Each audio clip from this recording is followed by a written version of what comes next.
Hello guys, good evening. My name is Datta, and today's our video topic is Java. That is OOPS concept. OOPS concept in the Java.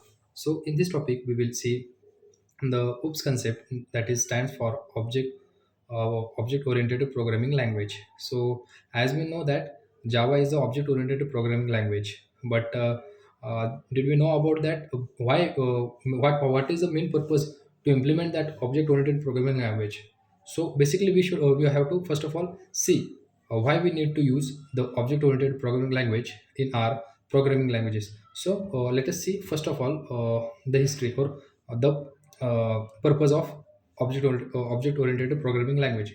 So first of all, as we know, there is a procedural object oriented language was there before the oops.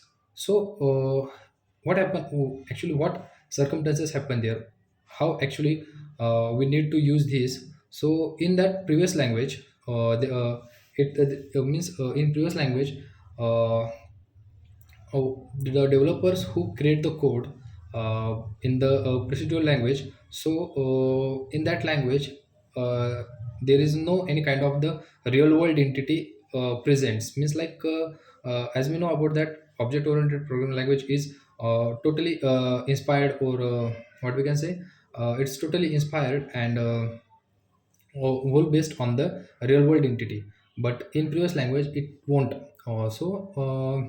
Because of this reason, uh, the previous language becomes more hard, and the code becomes more lengthy, more heavy, and the complexity of the program becomes more. So to overcome from that, the developers create the object oriented programming languages.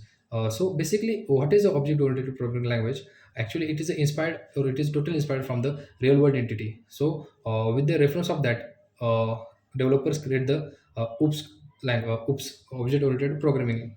And they have the various kinds of the types, like classes, object. It consists of various types like classes, objects, inheritance, polymorphism, then encapsulation, abstraction. So first of all, we see in brief what is the classes. Classes is nothing, it is a template.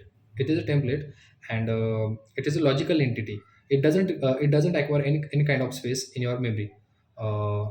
So classes are like this. And next one, that is object. uh, it allocate the Java allocate the memory at the time of while we creating the object.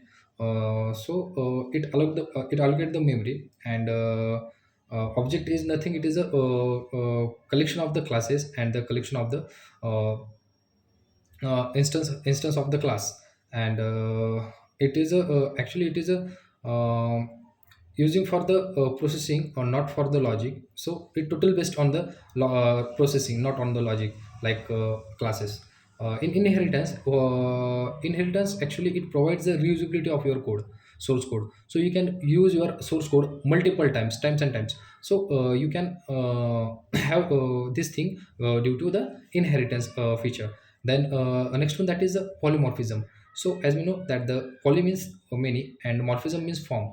So as per this thing, what we can say, same object having a different behavior, or we can say the same object having a different kinds of the features. So this thing comes under the polymorphism. uh, and the real world example of the polymorphism, that is like suppose a person who is a father, who is a son of mother, and who is also a husband of any wife. So he plays multiple roles at different places. Even like he's employee in the company, he's a father in the house. So this is the real time example, which is actually adopt by the oops. Then let's next one, that is a encapsulation. What is encapsulation? Encapsulation is nothing, it is a data and the method. It binds the data and the method methods in the single unit. So like encapsulation. Then next one, that is uh, abstraction. So abstraction, this is the one of the most main feature of the oops. So what is the abstraction? Actually, main purpose of the abstraction, to introduce the abstraction, that is like you have the users, and you don't want to reveal your data, essential data, or you can say confidential data. So to hide that data from the users, you can use abstraction. The access of that data only you, only for you, not for the user. So basically this is the oops. And that's it about today. Thank you.